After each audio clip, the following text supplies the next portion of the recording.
Arteta! What a strike! What a screamer! Zola! And a fantastic goal! Arsenal back in it!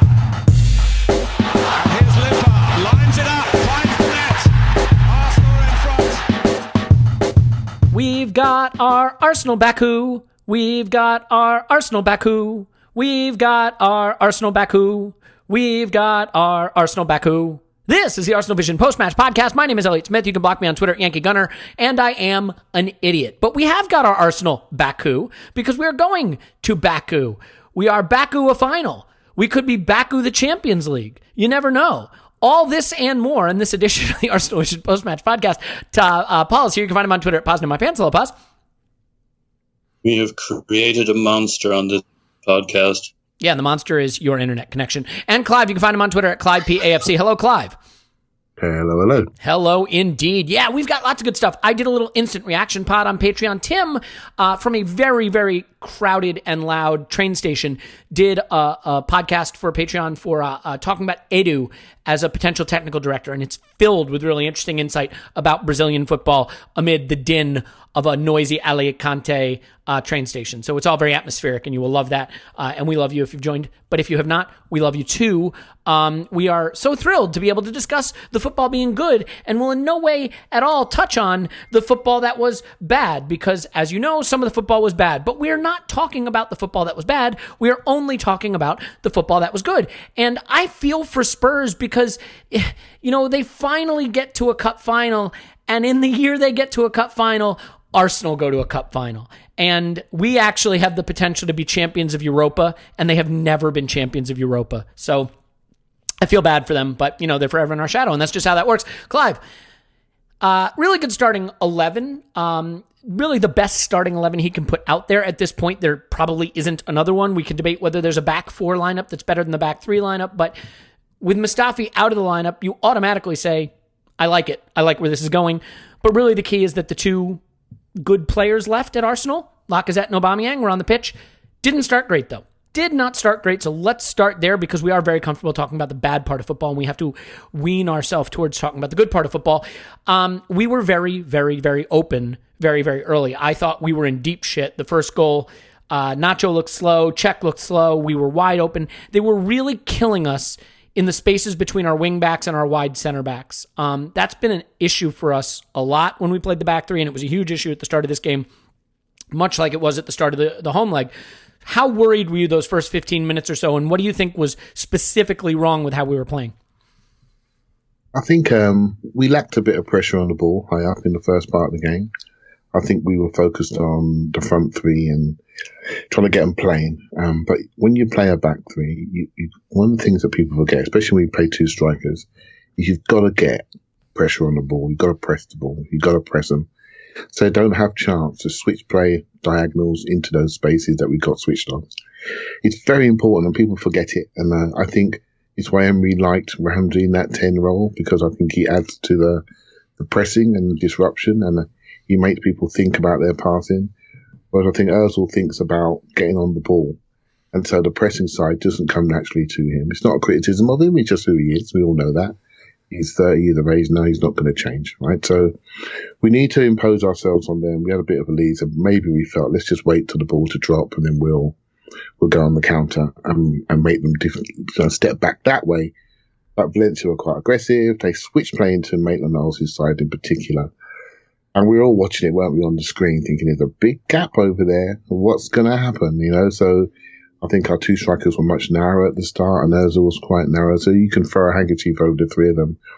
And I just think it left Torreira and Xhaka a lot of space to cover, and they did not look like they were focused on covering space laterally. They were more focused on covering space straight up and down the middle. So it did leave us a bit exposed in those areas, and I did feel with both our wing backs, it's quite interesting, actually, Elliot. I don't know if you caught it on your TV feed, but I rarely catch anything, to be fair. As the cameras went across the players before the game, you sort of flash to Torreira, and you see his face, and he's thinking, "Yeah, I'm up for this." He couldn't wait for this game. And it just flashed across to Maitland-Niles, and my gut just went, "Ooh, he looks a bit nervous." And I think he has a tendency to start a game within himself and then eventually physically grow into the game. And it's not the first time we've seen that. And some of the start was down to him and a little bit of lack of sharpness to go and press the space. And some of the start was down to the fact that we did not drop in enough in centre midfield. We didn't spread in centre midfield enough. We didn't travel as the ball travelled on those diagonals. That's what you do with a back three. Your midfield travels as the ball's travelling. You get over there, you double up. I felt we were a little bit slow in doing that on both sides. And I do feel very strongly that both our wing backs, they are very temperamental. They're either fantastic or they're not so good. They're almost not ready to play sometimes. You can spot these games with Kalashnik coming up when he just doesn't look ready. Like, it doesn't look like he's going to finish the game. Something's always wrong with him. But yeah, he has the ability, they both have, to be absolutely decisive when the moment comes. So, and that's why we play them. And if we're looking going forward, we need more in those areas because we're so reliant on them. They're such energetic positions that require a lot of physicality. And I think we underestimate the mileage they cover, how they cover it, how many one-on-ones they have to have both ways. And they make this formation work and they allow us to have two strikers on the pitch. And sometimes they're the unsung heroes, but we focus on them because they are at the end point when something needs to go right. So, either defensively or offensively. And I use this formation myself. And in our end of season sort of presentation, I mention the wing backs in this vein because I feel they're absolutely critical to his formation. And on the day, I felt both of them were until we had the result secured. Yeah, and the interesting thing is you mentioned Torreira, by the way, and I just think it's worth mentioning. I don't think he was particularly good.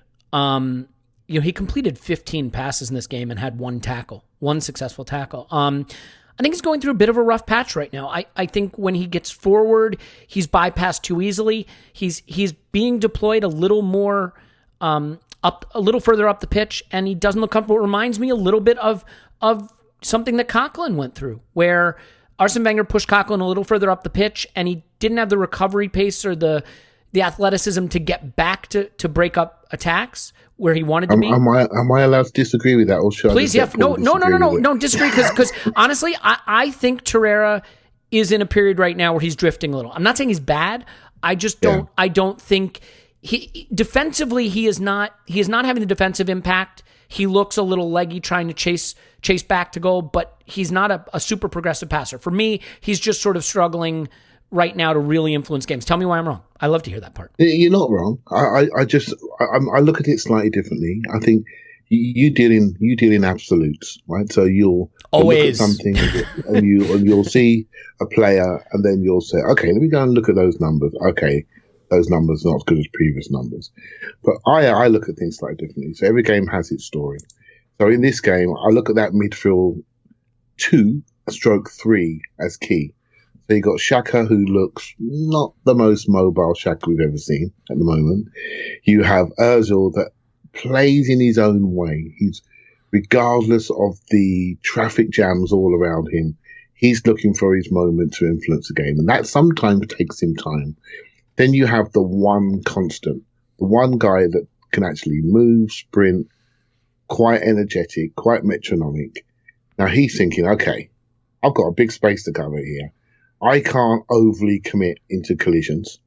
I've got to now just look to intercept and block off passing lanes and recover into other people's holes because they're not going to get there. I've got to actually go past them to try and block off that lane down that side.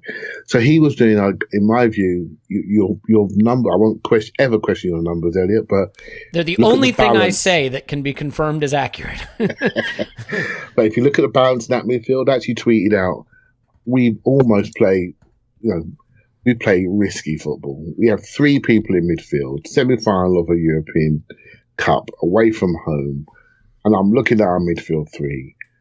2 can't run, and 1's 5'3". Do you see what I mean? And I'm looking around thinking, wow, we take risks. And we, as we elevate this team, we have to think about the risks we take in certain parts of the pitch to dominate and control games, because that doesn't have a long-term future, that 3.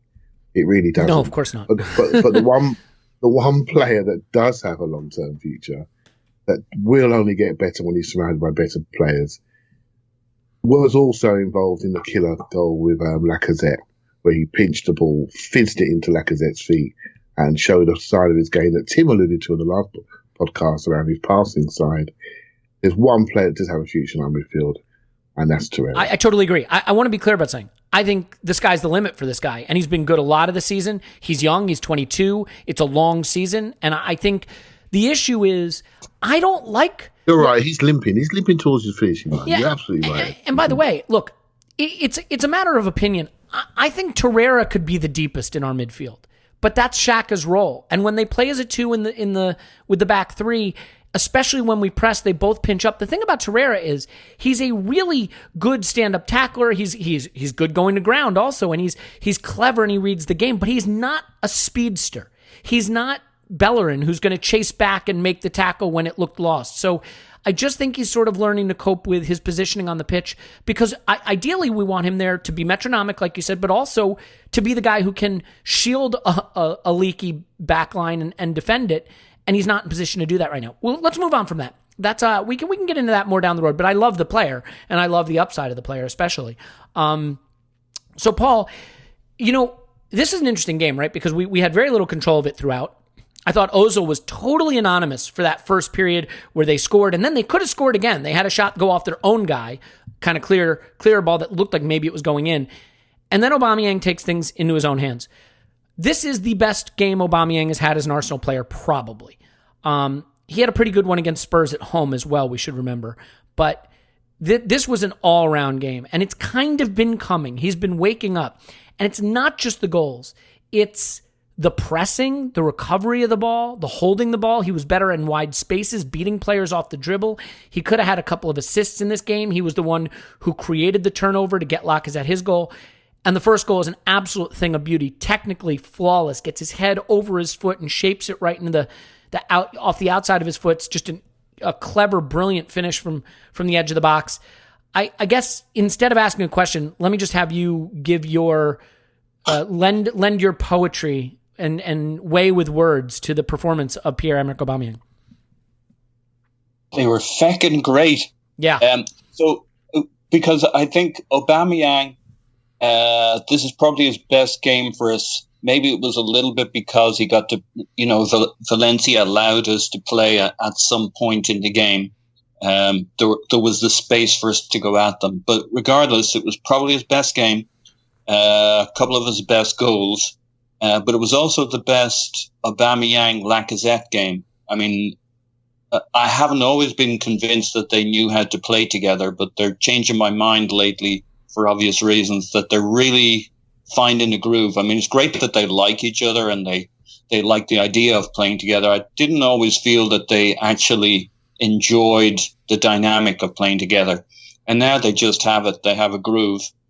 And I think you put this game down as a signature game for that partnership. I mean, they were just delicious.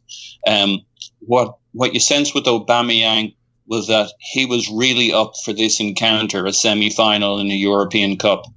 And he took us into this game. He grabbed hold of it and drove us forward. And when you have, we saw in a couple of other matches in this European week, teams that believe, and when you have Aubameyang and Lacazette up front and they look like they can do something with every ball, the team around them starts to see a way out even when they're under the cosh. They're thinking, hang on, just string a couple of passes together and set these guys off. And it doesn't really matter whether we're doing great or terrible as long as we're not conceding. We conceded a little bit. But we conceded one, and then we sprung the boys and off they went. Yeah. And so you always have a chance, even when the play isn't against you. And maybe back in the day with Arsenal and more of a possession type game, if it's not going your way, that's a really bad sign. Whereas currently, if we can just bring these boys, they'll do something deadly with it. So I love the crap out of Aubameyang and Lacazette in terms of just how they find space and how they play off each other at the moment. Yeah, and you look at all of these semifinal ties, and you see how important being able to score goals. I mean, that's so obvious. Jesus, Elliot. But how important it is to have players that can change games in the attacking third. Individual contributions as well. Yeah, that's exactly my point. Because, I mean, fuck whether you deserved it or whether it's against the run of play. When you have, that's the point of having worldies, and you can debate just how. Yeah, it's what Messi did to Liverpool in the first leg, right? I mean, the only reason Liverpool weren't even in a better position is because Messi was just too good for them. And the only reason they won the second leg was because Messi and co. Nobody had a worldy moment. They hit a post. They came close a bunch of times. I mean, there's a lot of luck in every game, but there's also the individual contribution. Yeah, and our boys have it at the moment. Yeah, and look, I mean, Valencia outshot us and out XG'd us for the 2 legs, and we won 7-3 because we have 2 extraordinary strikers who scored 7 goals. You care if it's a league campaign, right? That shit's going to catch you. But in a cup competition, individual contributions, great. You're going to need some of them in the final, and you're going to need a couple of worldies. And those guys are thereabouts at the moment. Yeah, I mean, because the difference is if you want a 10-game run where you're unbeaten in the league, but your XG is terrible, it tells you that you're not playing well, and it may come back to bite you, and it often does. If you go through to the final playing poorly, what do you care? You're in the final. You're 1 game away from winning the tournament. So, yeah, it's great. And, I mean, here's what I think is interesting. You can point to XG all you want. The fact is, Valencia had roughly a 2 XG. They got almost 1 of it from their first goal, which was basically point blank, and almost 2 of it from their second goal, which was basically point blank. Other than that, they created nothing. And incredibly and importantly, from the period where we scored to make it 1-1 to the period where we made it 2-1, they had almost nothing in attack. We out-XG'd them during that period. What that tells you is during the period where it still felt in the balance, we were the better team. So they were hurting us, then we got equal, then we were the better team. By the time we made it 2-1, I think the tie was kind of dead, and then the game changed a little, and you have score effects and all that. And that was a period, Clive, where we should touch on something quickly. I thought Ozil had a terrible first 15 minutes. And then we got the goal from Aubameyang, and then he started pulling strings, and was really important in us calming the game down, slowing it down, holding the ball, creating little opportunities, little shots here and there that he was creating. That period between our first goal and our second goal was where the tie was decided. And I thought that was his period of greatest influence. Do you think it's fair to say he started poorly but was important when it mattered? Up to a point, Elliot. I'm having a bit of a debate with myself at the moment about statistics and about their meaning. Because I watched that game as nervous as anybody watching that game. So I will contextualize these comments based on the fact that I was scared beyond belief, right? So, and when you're watching a game like that, you tend to look for almost everything that's not quite right. And I'm looking around at those front 2 who decided after the game at the weekend against Brighton, they decided no more sad faces. We're going to take control of this, and they started working. And we had the problem with Maitland-Niles, so we dropped Aubameyang into that space. I'm thinking, don't do that. Don't take your most dangerous player and play him so wide. Why don't we just push Ozil out there or get Ozil to split between Xhaka and Torreira and just cover the pitch that way. But we seem to move Aubameyang wide, keep Ozil high, and move Lacazette slightly more to the left, so they're rotated into the centre. I'm looking at this game thinking, okay, I know how you want to play. I know you're looking for the spaces where everyone else isn't. But this team needs you today. It needs you to work. It needs you to press because we're getting picked off. We need you to press the game. Don't play your game. Play the game the team requires. And I was really on the edge of saying silly things online. Do you know what I mean? And, see, I find it's best to get off that edge and just say them. That never backfires. Like my tweet that said we're going to lose this 7-0 after we went 1-0 down, like didn't backfire on me at all. Because then you could just claim it was all a ruse to get a performance out of the team. Yeah, I hate criticizing individuals, as you know, but I'm looking at this and I'm thinking, oh, come on now. We need something for you. This is it. And I felt he got into the game a little bit. But what I'm starting to see, and tell me if I'm right here, I'm starting to see a team that used to revolve around him, where he used to be the oil in the engine. Now when the ball goes to him, the car starts to stutter a little bit. It's almost as though he's playing a game we no longer play. Right? It doesn't mean he hasn't got the the most final entry passes. It doesn't mean that his pass completion rate was an X. I know the numbers. I read them. I know what happened.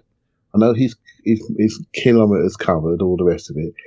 My eyes are telling me his influence is waning on this group. And the reason why we're purring about the front two wasn't just the goals. It was their ball retention, attacking fullbacks in wide areas, their defensive work, their execution, to play close, to play split, to drop in. I mean, they influence the game in all aspects. Now, I'm not saying Ozil has to do that every single week, because the front two don't do that every single week. But when I watch them, I believe they try to do that every single week. And I think the team wants to play at a higher intensity level. And I know I joked earlier on about the midfield three. I do feel you can only afford to carry one jogger, and we can't carry two. Right? So, because the game is moving beyond that now. We've seen what Liverpool and City have done. We've seen what even Tottenham did using sprinters in the middle of the pitch. You need to have athletic ability to really impose yourself on people to make sure you can go with the fluctuations of the game. You know, when the temperature rises and the pace increases, we need to go with that, and we can't. And so it's not a criticism of him. I just feel the team has developed away from him, and it will develop away from others. So that, you know, because we need to play a higher level, in higher intensity game, and that's where the game is going. That's why we've got 4 teams from the Premier League in the European finals, because we are able to sustain a level of technique and physicality for longer than the European opposition, and we are able to put the ball in their net at an efficiency rate which is higher, and create multiple chances and create pressure. And that's what's happening. And we need to get, you know, we've got to find 20, 30 points, get to the top table again. And to do that, we need to have much greater athleticism in the pitch, which is going to help us secure it at our back door. And that's where I thought we struggled in this game. And I did feel that Ozil was part of that. And I did feel better when Mkhitaryan came in. So that's the fan talking. I felt we had more energy. I felt we had more ability to sprint to the ball. And I felt we had, when the ball came to his feet, I felt we had multiple ways to move it. We could either run it out or pass it out. Yeah, I agree with that. And so, and so I haven't looked at Mkhitaryan's numbers. I don't need to. It's just how I felt when he was on the pitch. And now I'm thinking about the final team, and I'm thinking he needs to start. Right? I know there are issues around that. I don't think he was good in this game, between me and you. And I don't think he's been good for a really long time. And I think what Ozil did in a period when the game was in the balance, compared against what Mkhitaryan did when Valencia needed 4 goals or whatever it was, is kind of an unfair false equivalency, because Mkhitaryan was also very sloppy. He had one counterattack where, again, just like against Brighton, easy little pass out to the wing that he shorted, and it put us under pressure going back the other way. I liked the player. I thought he was so influential during the period where we made that huge comeback in whatever it was it March and late February? But like, he's been poor lately, and I don't trust him to give us any control in the game. And that's what Ozil did during the period when the game was still in the balance. He got on the ball and he gave us control. That's just my opinion. Let me give Paul just a shot to chime in, sort of add and enlarge this point, and maybe add some curse words and weird analogies. So, Paul, you got anything on that front? Yeah, I do. So I feel pretty bad for Ozil at the moment, because I genuinely sense he's trying. He's trying to do whatever he can do. And I agree with your analysis that it was actually pretty important in key stages of this game. But what I notice when I look at his touch map and I look at Xhaka's, going back to why were we so open? Obviously, Ozil is not the most physical without the ball, but so many of his touches are on the left wing. And you look at Xhaka's touches, and he's massive, like right up against the touch line. He has half of his, on the left-hand side, he has half his touches.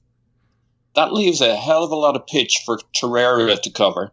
And he's covering the side with Maitland-Niles, who's not great on one-on-ones and still learning the ropes against quick, speedy wingers, which always surprises me a bit, just because the one thing you would think he would do better on is kind of shielding against fast wingers, but he does struggle in those one-on-ones.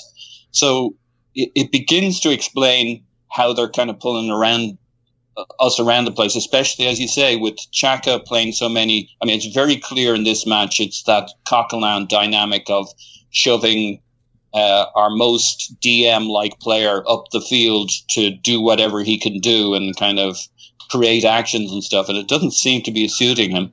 And I just think there's an imbalance there that goes at least part ways to explaining why a back five with Xhaka and Torreira sitting in front of it is having so much difficulty stemming the flow of the game. Yeah, so I feel bad for Ozil. But when you combine that with Xhaka and the two of them, they just head for that left wing to ping balls around or to knock passes around. It leaves 3/4 of the pitch to be covered by Torreira. Then the other thing Clive mentioned was, excuse me, on Aubameyang chasing back. But have a look at Lacazette doing exactly the same on the other wing. So back to best game those two guys have played for us. I mean, they had a great game going both ways, as I think everybody with eyes could see. And then you and I had a little chat on the final goal, the third of Aubameyang's goals, when he gives the eyes to looking across the penalty box, looking for Lacazette again. So he bangs that thing into the roof of the net, but his first look effectively was giving the eyes because he was looking for Lacazette, who wasn't there. So he says, fuck it, I'm going to bang it into the top of the net. And they just played for each other and for the team all game. It's funny. I totally agree with you, but it is funny because I do think when Lacazette has the ball at his feet in the box, no one else is getting it. Aubameyang's mentality seems to be, I'm going to get it to my buddy. So I was glad to see him take that shot to get his hat trick because he finally was like, fuck it, I'll do it myself. It's interesting too. You look at like a guy like Ozil, and your first goal comes from Route 1 football. Your second goal comes from the wing. Your second goal for Lacazette, the Lacazette goal comes from a turnover that's caused by pressure up front. Your third goal comes from the wing, right? From Maitland-Niles beating a guy in one-on-one and putting it into Aubameyang. What do you need a 10 for, right? What are you gonna do with him? It feels a bit that way, and you don't see him connecting with Lacazette and Aubameyang nearly at the volume you would expect him to do. I mean, you'd think, oh, that'll be fucking great. He's got two different kinds of, he does actually link quite well with Lacazette because they're both quick, technical, clever little players, clever in space. And you see them sometimes kind of in the same pocket, pinging it back and forward and enjoying that. And you would think he'd love Aubameyang running through.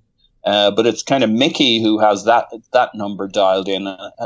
And while I accept that Mickey did have another one of his passes that left us open, I'd be with Clive. I thought he actually had a fairly good game in this one, but I won't argue it to jump in, Clive. Please. Yeah, I think Paul makes great points here. I've just seen the influence. It's a rarity. When it happens, it's nice. On Stat Zone. But we're saying the same thing slightly different ways. I think Ozil, what he does is he plays his game that he feels. So he could see the overloads on the left-hand side, so he went and joined them and then tried to get some continuity over there. So you read that as calming us down. And that could well be, a tactic to overload on one side. Much like we leave Bellerin on his own on the right-hand side to cover the whole right-hand side. We're now doing it to Maitland-Niles, right? So he's covering the whole right-hand side, and they picked on that and diagonaled all day long in that piece.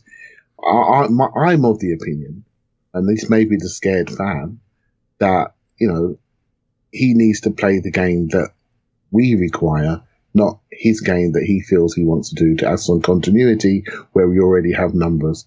He should maybe look at the balance of the team and think, well, actually, we got that side covered. Xhaka's there. Can I help cover on the right-hand side and connect with Aubameyang? Because that's what the team needs. And I can maybe offer a little bit of protection. They won't ping into that space because I'll be standing in it, right? So maybe that's the coach in me. Maybe I don't understand the tactics that Emery wanted to play. But I come back to the point, you sort of both alluded to it, and I phrased it, I think we're developing away from him. And you're saying it, Elliot, is there a need? The way we combine, the way we create high quality chances, if not a lot of chances, generally come from turnovers or balls in wide areas. And Ozil's not involved, and hence I think I saw a post from Andrew saying since he signed his contract in 2018 in January, he's had 4 assists. So we are developing away from that player. So you ask yourself, is he offering enough continuity, control? Is he offering enough goal scoring and assists? And then you have a question to ask. It's not a criticism, it's just a fact of football. You know, we developed away from El Neni. When he came in, instead of Flamini, I was over the moon. Now, I don't want to see him again. We've gone past him. Do you see what I mean? We don't need Benduzi's coming in, Xhaka's there. We don't need another slow runner. So El Neni will leave. The team moves on. I think we're moving on past Ozil and potentially even Mkhitaryan. So we'll see what happens in the summer. Yeah. And maybe counter to that, and there's probably a bunch of people chomping at the bit saying, but with a player of Ozil's quality, you know, you set up to use his abilities. And while I agree with that, the problem is half of the games he doesn't impress himself on. And even if the game isn't ideally suited to Ozil, for example, maybe this game wasn't ideally suited to Ozil, you can think of a whole bunch of shit he could have done in this game additionally that are within his skill set. They're not the most physical team, even if they were playing at home and there was a lot of pressure and they were certainly charging in. But compared to the Premier League, this was not the most physical tie. In fact, they were doing a lot of the attacking, so we had our off-the-ball moments. He should... I love the guy. I'm just praying it'll kick in, though. Though when you read the cards, you can't truly see a happy ending for Ozil and Arsenal. But... I mean, man, I do think he's trying, and I just don't understand why a guy he's quick, he's incredibly visionary in terms of the play and anticipatory, and he's superb with the ball at his feet, superb passer. I still don't quite understand how a guy who, to me, who passes the eye test for he is actually trying to make something happen here, can't impact a game more and put more of his presence on it. I know he's subtle and mysterious and all that shit and a wisp. You might want that if you're looking for someone to go on a date with, but maybe not your $350,000 a week number 10. And I would absolutely love to go on a date with Ozil. And I can tell you, we'd end up at my place afterwards. I think you'd much prefer to go to his place, but it's just a guess. He'd be like, what is this shithole? He sure would. So look, I want to take a break and then I want to celebrate. I want to celebrate getting to a final, what it means, what we hope will happen in the final. Obviously, win it will be the answer, but like what we're expecting, that we've drawn Chelsea, what this means for our season. We can do a whole segment on celebrating and all that. I was so delighted to see Aubameyang have the big moment here. He's had some critical misses this season that have led people to feel unsure about him. He has 29 goals. Would we feel better if it was 30 and he had scored that penalty against Spurs? Let's not go there. But yeah, of course. I mean, some of the big misses are crucial, but like he still has 29 goals because he's in so many fucking goal scoring positions. That goal he scores from the Maitland-Niles cross, that's world-class center forward play. He starts on the left side of the box in the channel. He sees Maitland-Niles beat his man and makes an incredibly bursty run to the near post to get onto the end of that. Few strikers have the movement and the pace to get there and then get the tap in finish, and he does it. And the thing about Aubameyang, is he's always been like this. I mean, I never watched him that closely, but everybody says it. He's always been like this. He's always hit and miss. He's a volume guy. Our problem this year is that we haven't got him enough shots. We haven't got ourselves as a team enough shots. But if we can just get the balls into the area, this is what he does. He'll miss one. You'll be like, how the fuck can you miss that? And then he'll bang in a worldie from somewhere else, or he'll just do a glorified tap in that nobody else would have got to, but he just has the vision and the run. So it's all about volume. I'd even question whether he's been out of form. He just hasn't had enough fucking shots, and the chance curve goes the way it is recently. I mean, if he's out of form, it's only a margin. The guy laughs when he misses, weirdo. I don't think it affects him the way other people do. With him, it's pure volume. If he has 20 shots, he'll score 10 of them. Yeah, look, it is just great to see him do what he's doing. And here's my problem. I hate the back three. I hate it. I want to kill it with fire. I think it's fine and it's working for now and we have to use it. It is not the way forward for a great football team in modern football. And spaces, distances are so important. Ajax, heartbreaking what happened to them, but you watch how well they play. Their distances are immaculate. City's distances, always immaculate. The 4-3-3, the 4-2-3-1, you space across the pitch vertically really well. Our vertical spacing eats shit. It does, right? Like, Ozil either drops in to pick the ball up from the midfield because they're not able to move it forward, and he's 8 miles from the two strikers, or he steps forward to try to be in that pocket of space, and there's 8 miles between the midfield and Ozil. Like, it just doesn't work. There's good space out wide, but there's no space in the middle. We can't contest the middle of the pitch. And the biggest thing it does for us is it means when we're under the cosh, when we just need to protect a lead, you don't protect the lead by defending. You don't protect the lead with your four center back, your center backs, or your defenders. You protect the lead with possession, and we can't do that in the back three. We cannot get 60% possession in a game when we need it. So yeah, go ahead.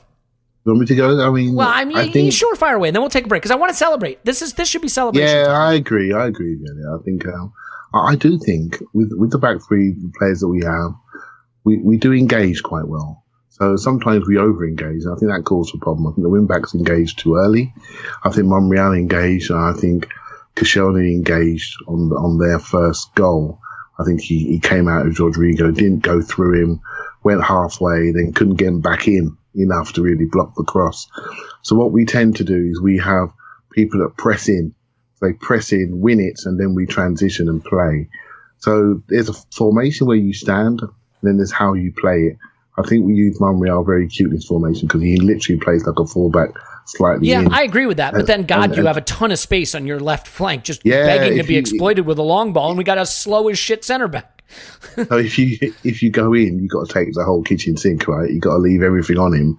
You don't go in, tickle his bum, and then walk away, right? You've got to go straight through. You got to go straight through. You got to tear through them. You really have. You got to leave some ankles damaged, right? And that's where I didn't think we were quite aggressive enough. We were playing the game. We don't want to be getting players booked. We just want to be, fake intensity. But don't forget, we had the goals ahead, so we started the game a little bit like that. And then when the game became a real battle, then I think we rose into the game when it became a real game. I think we developed much more intensity. We were much tighter, much better closing down. I know you don't like the formation. My ideal formation is a 4-3-3. Yeah, agreed. But my feeling is we don't have the players for it. We don't have the players. No, we don't. Or for this team, the transitional formation is 4-2. That's the next formation for this team. And then while we have these two strikers in their peak years, we've got to go 4-2. And that hopefully we can move towards that next year before we reach that elite formation, which City and Liverpool play, and most of Barcelona play, and most of the top teams play the 4-3-3, as did PSG play under Emery when he was there, right? So I think that's where I'd love to see Arsenal be. So this year we've got the 3-star hotels at the back and a couple of injured defenders out for a year. This works because we've got some dead bodies back there, either too old or hand grenades waiting to explode. And then this works for now. Then hopefully we go to a much more consistent back four with a diamond, and then solidify centre midfield. Make sure we play one behind two strikers, and then we develop into a more elite formation year after that. That's how I see the future going. Did I mention we're in a? Yeah, please. Yeah, it'll take me 15 seconds. How many There's words? 5 of them. 7. Emery's never been a back three guy, so he'll want to get away from this as quick as he can. Yeah, he didn't start the season with it. I agree. No, that's absolutely spot on. Look, we're in a cup final. Let's talk about that. Let's celebrate that. It couldn't have gone better. Aubameyang's been the guy I loved all season. I love that he dragged us through this game and ultimately 7 goals from your strikers, finishing with. Is there anything sexier than a roofed finish? There's nothing. All right, you know what? The only thing sexier than a roof finish that I can think of is your partner wearing enclosed lingerie. We're going to sell you some lingerie. We're going to take a break. Come back after this. Stay with us. Okay, everyone, it's time to tell you about our friends at Enclosed Lingerie. You can find them online at The Enclosed, ENCLOSED.com. Enclosed Lingerie is a Lingerie of the Month club. That's right, just like a Beer of the Month club, only better, because it's a high-end luxury lingerie gift for you and your partner that's going to enhance the intimacy in your relationship. Right now, if you put in Arsenal at checkout, they're going to give you $35 off any gift from Enclosed Lingerie. So you're going to want to go to theenclosed.com and sign up now. What better way to celebrate the romance in your relationship than celebrating with a gift from The Enclosed? And the gifts keep coming every month. So while it can be difficult to remember to keep the romance, to keep the intimacy in your relationship, The Enclosed has your back. Every month you're going to get that high-end luxury lingerie gift, and it's going to remind you of the importance of romance in your relationship. So do it now. Go to theenclosed.com. There is a perfect fit guarantee, so you never have to worry about the fit. It's beautiful high-end luxury lingerie. Just go to theenclosed.com and enter promo code ARSENAL for $35 off at checkout. Do it now. And we're back. And now that we're all feeling sexy, we can all celebrate. And sexiness and celebration go hand in hand when you're talking about a cup final. And we've got a cup final, another chance to end the season, admittedly disappointed domestically, on a high note with a huge euphoric finish. And I can think of no better way to go into the summer than with, us hoisting a trophy that also brings with it the promise of Champions League next season. But it just reminds you, those FA Cups came in seasons that were disappointing in so many ways, but we left those seasons feeling so incredible about Arsenal. And ironically, the last time that happened, it was by beating Chelsea in the final game. We have a chance to make that happen again. Paul, how important for the club, for the fans, and for the future is this final? Yeah, listen, nothing sexier than a roof finish. You should see what I left all over the ceiling when the Disclosed package showed up Enclosed. This week.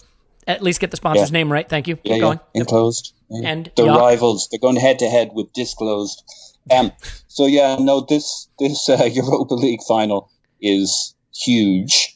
There are two universes, the one where you're in that final and the one where you're not. And if you're not in it, it's not that big a deal. It's only the Europa League. But if you're in it and you win it, it's huge for the club. And you've got a European trophy and you absolve all sins for the year. You change the mood music for everything going forward. You got more money as a club. You're a Champions League club. You can sign players based on Champions League. You have that feel-good feeling around the club. I think it could be an utterly sea change moment for the club, for this squad, and for this manager if we can win this. And I think the reasons are all obvious. Anybody who doesn't see that needs to think just a teeny bit harder. For another club, maybe not that big a deal if they're already in the Champions League, or if it's a one-time thing, then it'll be a great off one-time. If you're a mid-league team, then it's a great cup final, but not much more for you. But this could be another springboard for the post-Wenger era if we can move this forward for, I think, all the reasons we know why. Yeah, I totally agree. Look, I don't necessarily agree that it erases all the sins of a season. I don't even know if it erases or changes the calculus around how you feel about your manager going forward, because ultimately you want to be a league team, not a cup team. But what we can agree on is this manager came in with one remit: get us back in the Champions League by hook or by crook. One of the reasons he was hired had to have been his history of success in this competition. And here he is on the brink. And it doesn't get any tougher than Chelsea. Now, Chelsea are not a great team, but by the standards of this competition, it's about as tough as you can ask for. They made hard work of it trying to get there, but they are there. So, Clive, let's take this piece by piece. First of all, how excited are you by the Europa League final? Is there any bit of you that has any hesitation about it because of its sort of second-rate stature, or do you feel as excited about this as you did any of the FA Cups? I'm massively excited about this. We spoke about this before. I couldn't tell you who's fourth in Germany right now. I couldn't. But everyone will know who's in the finals of these two European competitions. I think it's massive for Arsenal. I don't think, I know we haven't got a great record in Europe. As a club our size, what we've done domestically, our European record over many, many decades is right? And so, I've been to 2 or 3 finals, managed to see 1 win, a couple of losses, semi-finals, home semi-finals. We're not great. Losing to Chelsea 2004 was still my lowest moment. Shocking record in Europe. And in the first season, we now back. If we get through this final and get where we need to get to, for Arsenal Football Club, it is the better route, without a doubt. We may not make as much money. I can almost hear Tim Payton telling me that in my ear. We won't make as much money as coming fourth because the percentile of the share will be less. But for us to re-establish ourselves at the top table is really important, and especially in the post-Wenger era where our identity was all wrapped into one man. I think with all the discussions ongoing around the European Super League, I know we have all the numbers to make sure that we're in that league. There's no way we wouldn't be in it. However, it doesn't hurt to get to a final to remind people that we're not dead. I think for other players looking, there'll be 500 million people watching this final. Other players around the world looking at Arsenal, it reestablishes us. I think it's huge. I mean, okay, you guys from America, for example, the global fan base gets reconnected, not just the North London fan base. I just think it's massive. I really do. I just think it's massive, and I could not have been more excited this week. I was singing in my house, literally singing football songs in my house when those goals were going in. I wish I could have been a fly on the wall for that. Can you do that on the YouTube live shows for the future, by the way? That'd be great. Yeah, we're on our way. We're on our way. And I was singing that for at least 5-10 minutes. I was absolutely delighted because we needed this poster. You don't want to be a fly on my ceiling. All right, you know what? Hang on. Look, let's all just be happy that the only person on his way is Tim, because from his description of how to get there, none of us want to be on our way because Baku is not an easy place to get to. Paul, we have to lose you a little early, which I'm sure will break everyone's hearts listening. But before we do lose you, how about your final thoughts? Yeah, listen, I think the other thing that amplifies this Europa League final is there's going to be a lot of focus on it that there wouldn't have been if it was just 2 other teams, but it's 2 more English teams. So it's going to be 4 teams, 4 top English teams in 2 finals. It's going to get a lot more play. And, you want to come out of this as one of the 2 winners. And then you got this, what's it called, the Super Cup between the Champions League and the Europa League winners. Are they even having a Champions League final this year, though? I'm not aware of it. Okay. Well, we'll be playing Liverpool, and that's even more buzz. So, yeah. That's a nice build that's on top of just any other Europa League final. So I think this could be a big deal if we can make it happen. Paul, do you have 2 seconds before we say goodbye to you? Do you have 2 seconds before we say goodbye? Yeah. I'm going to ask you a question. You're going to hate me for asking it. It's a would you rather question. Are you ready? Okay. Would you rather Liverpool and Chelsea win their cup finals or Spurs and Arsenal? Holy fuck, that is terrible. Oh, Jesus Christ. That is the worst fucking question ever. Look, my tendency will be, but I'd sooner have my fingernails pulled out, that you got to focus on yourself and your own club and move forward, and you can't be so fucking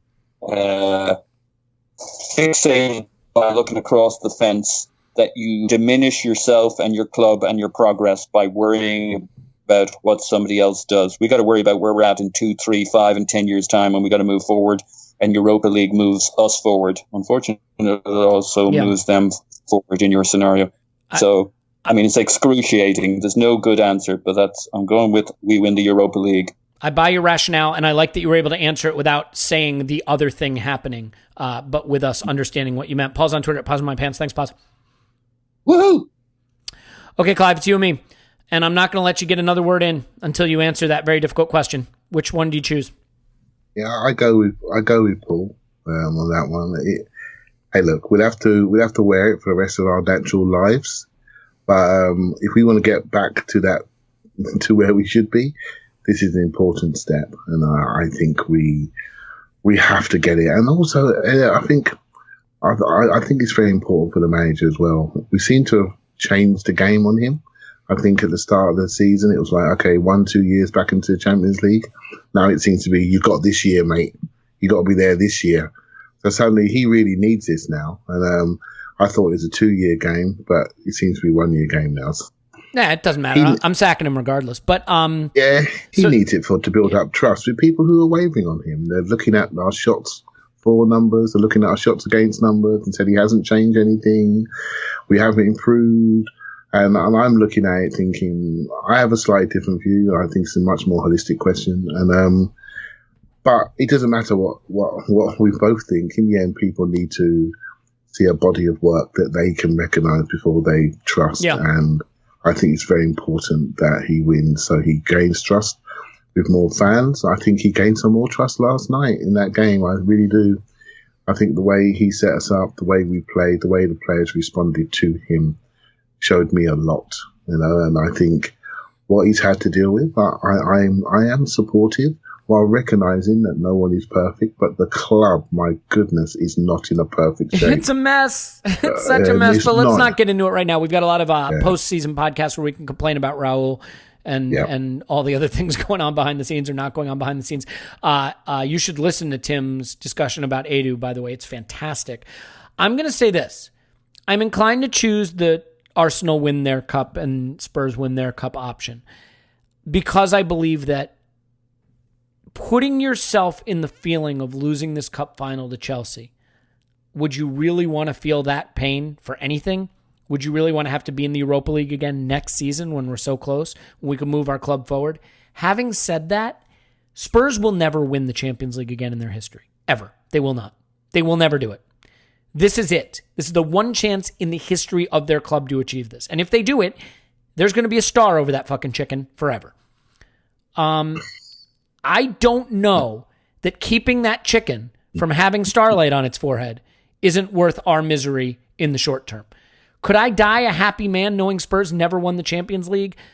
And especially given that we've not won it either, and we may never win it if we're even ever in it again. That might help. I mean, I don't know. All I do know is United fans have to be fucking miserable, and that should make all of us happy because they are the only English club not in a cup final right now. I mean, every English club is in a cup final but United. It's fucking hilarious, and I love it. And they've got massive problems. They're such a mess. They're maybe worse than us. They're just a bigger spending disaster. Yeah. And Chelsea have lucked their way to a top 3, top 4 position. They're not in a great state. Well, they have a transfer ban. They may be losing Hazard. I mean, so this is the other point. If we can get into Champions League and even have a half-decent summer, if Chelsea really don't get a stay of their transfer ban, and if United continue to be a fucking dumpster fire, and if Pochettino leaves Spurs, I mean, suddenly you see a way back for us to consolidate a position into the top 4 that we can build a platform from, and it starts with this cup final. Let's talk about the cup final briefly. So, Clive, first of all, real quick, can I sack Unai Emery at full time of the Burnley game if he uses any first-team players? It doesn't matter. Right? He has to play kids. He has to play the kids. He don't play till the 29th of All right, May. So what if Oba does a hamstring? Okay, well, I wouldn't play him. I wouldn't play the 2 forwards. Okay. What if Lacazette does a hamstring? Yeah, I wouldn't play. Maybe I What wouldn't. If Koscielny breaks an ankle? What if Socrates does a hamstring? The more you name the guys, you can't do it. Yeah, well, Socrates and Mustafi, they could play quite easily. I do see a point with players like Koscielny. I mean, Koscielny didn't look great last night, to be honest. He can't run. He needs to go to a health farm big time, right, and have a good stretch. In the United States, we have an expression for when you put your dog down. You tell your kids they went to live in a farm upstate. I think Koscielny is pretty close to going to live on a farm upstate. Yeah, he is a player built on mobility and sharpness and speed, and he uses it sparingly. That's all I'm going to say. But some of those clearances in the box, he was lifting his leg up really slowly, and so he's on the edge. But he'll be completely different with 2 weeks rest. He'll be completely different, much more dynamic. So that'll be important. So yeah, there'll be a few people missing, right? But hey, it doesn't matter. This game's gone now. I would like to finish in 5th. I don't want to finish in 6th again because that would show, no improvement at all. And I think I think we deserve to finish in that 5th position. So hopefully we take the game seriously enough to get something out of it. So we finish in 5th. But we all know what really counts, right? This is as big as it gets because we've been in finals before, cup finals, maybe the 2014 cup final, the whole City won. was massive because the whole world was taking the mickey out of us for our trophy drought. So that felt really big. In hindsight, once we won it. But this game now, this is it. This is the biggest cup final since Paris for me. And so much is on it. And I just can't wait. I can't wait for it. Yeah, I mean, I am super excited. I'm also super terrified. I mean, it's beating Chelsea in a cup final is a great feeling. Losing to Chelsea in a cup final, which we did experience in the Carabao Cup, Capital One Cup. Was it Capital One at that time, or was it Carling Cup? That's what it was. A long time Carling ago, Cup when the kids lost and we got in the fight at the so. end, and it was no fun. This has to happen. I mean, how do you feel about our matchup with them? I feel that of the teams in the top 6, this is the team we've matched up with the best this season. Yeah, I'd agree with you there. I think if I'm watching the last half hour of the Frankfurt game, I'm looking at some of those Frankfurt monsters that they had on that pitch, and I'm thinking, crikey, they look hungry. They had Chelsea beaten in extra time, to be honest. They were running all over them. And I was actually started to cheer for Chelsea because I thought, I just feel they've got, and I don't want to jinx anything now, but I just feel if you've reached your target, and I think there's going to be a 5 percentile of motivation that you will lack, right? Obviously, everyone wants to win cup finals, but no one's going to want to win it more than Arsenal, right? So I think that will help. And that could manifest itself in 2 ways. Chelsea could be nice and relaxed and just play their game, knowing there's not much on it for them apart from losing a big game in front of the Western world. But for Arsenal, it's a big step to shave a year off our rebuilding plan, to give us more budget for next year, and we all know what it could mean. And I do see, I'm positive about some of the signs of rebuilding, but really, I'm really excited for the summer to see what sort of club we are. There are rumours of us looking at younger players, looking at us a far more intelligent recruitment strategy. I'm not sure if it's European competition dependent, but it wouldn't help to have more money in the bank to execute it. And more importantly, we've seen the start of some unity in the club this year. We've lost a few key people from that backroom staff. We've seen a few players potentially playing themselves out of the club. We know we need a big recruitment drive. This just helps accelerate where we want to get to. And there's, in the modern game today, there is not a lot of patience. So if we can shave a year off that, that'd be great.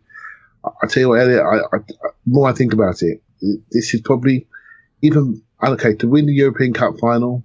At that time, we were quite comfortable with our stature and status in the game. We had one of the world's best forwards in our team. We had Cesc Fabregas, a world-class midfielder emerging. And we went to play Barcelona, and I firmly believe we'd have beaten them with 11 men. And now we're not playing that team anymore. We haven't played them for a few years. We used to play them every year. So let's get back there. It's really important we re-establish ourselves.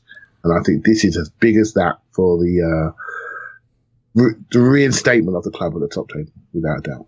Yeah, and I'm looking forward to this. Don't get me wrong, we could lose this game. We have been playing very, very, very bad football, and despite what we've done in the Europa League, you can still see the flaws. We could have been 2 goals down in the first leg against Valencia. They had a shot from 1 yard out, go over the bar. We could have been 2 goals down in Valencia. They had a shot that was, I think, going in, deflected out by their own player. But we do have the 2 best strikers in the tie. Chelsea's weakness is scoring goals. They don't score goals. They just don't. Yeah. I think they're both flawed teams, but massively flawed teams. But I think our flaws, we've got a chance of addressing them for the first time. I think they become so apparent. But I have to say, there were some big positives last night, particularly with the 2 strikers and how they took charge of that game.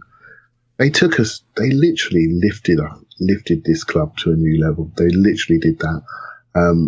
I thought they were both absolutely world class, and to come away from a game looking at a couple of your players just emerge right in front of you when it counts, not against Huddersfield at home, you're scoring the 4th goal in a 4-0 and everyone's watching on Match of the Day. We call that the Giroud special.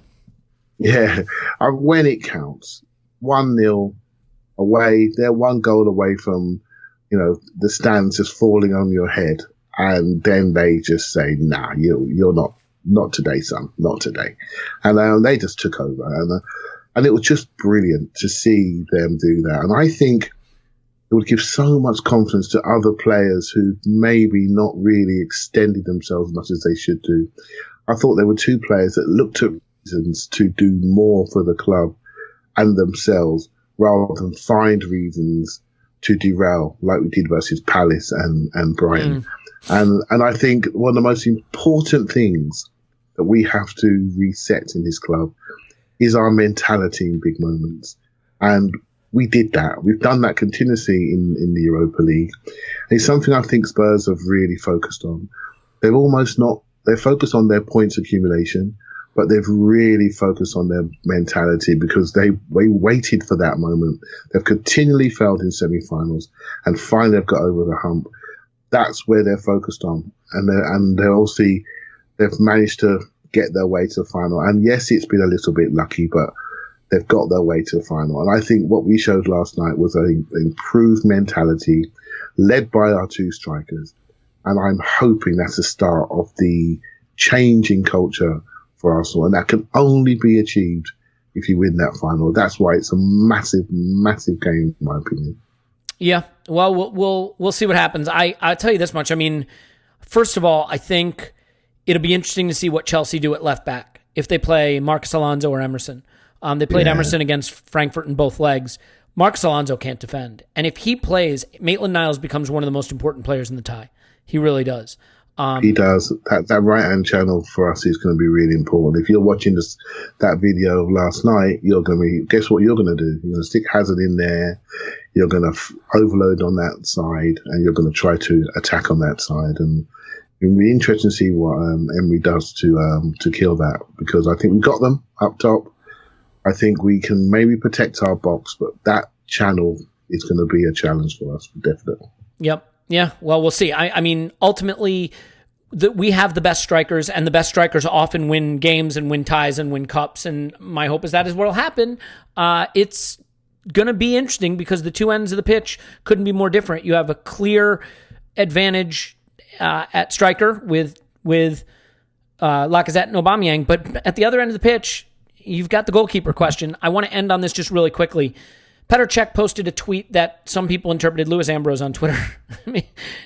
He had a good tweet about it. So Cech posted a picture, and it was like Hazard, Lacazette, and him in between the two of them in red and blue circles, and it's like it was destiny.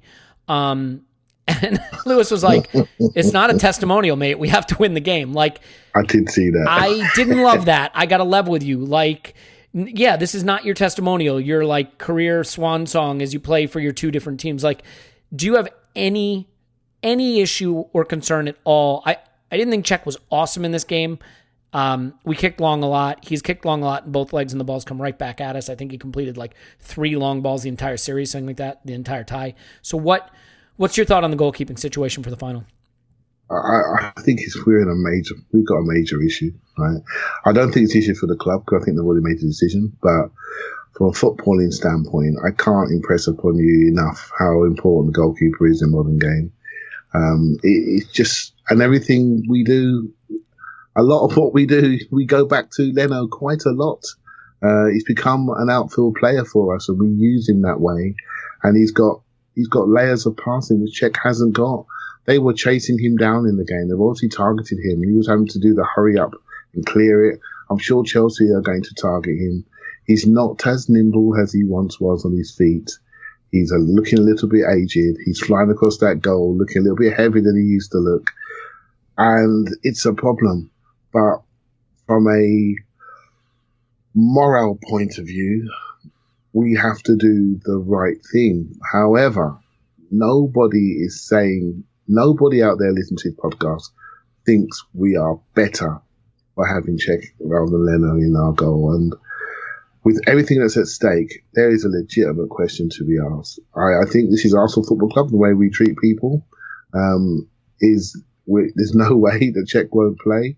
I remember being at the cup final, I can't remember which one, but I was sitting in the stands and I watched Chesney walked out. He looked like a male model in his suit before the game. And then I watched, I think it's Fabianski come out after him. It looked like a drunken uncle at the wedding. I'm thinking, well, we can't be playing him. And I think Fabianski played in the end, and we won the game, so it didn't really matter. But that's Arsenal. right?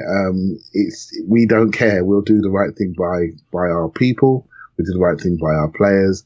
And that's the reason why many of us support this club. However, I will say, given what I said earlier about how important this game is, there's a big piece of me wondering, whoa, if we lose this, there's an issue, and Peter Cech ends up in Chelsea's coaching staff. Well, I don't think we'll be clapping him onto the pitch anytime soon in the future, or it'll really leave a bad taste. But I think Cech's professionally enough, and I think he'll do well, and hopefully we'll get the result. And I do fancy it. I'm not just saying it. I was more worried about Valencia. I think we are set to beat Chelsea. We are not afraid of them. That inferiority complex is gone. I think we can take them. I don't think they're more intense than us. I think we've got better strikers. I think our defenders can stop their strikers. This is not Drogba. Our defenders can stop their strikers quite easily. This is not Costa. So I think we've got a real chance to come out on top. Yeah, I totally agree. It is interesting, right? You talk about how the story of a player can change, and we saw Ramsey's story change over the course of this season.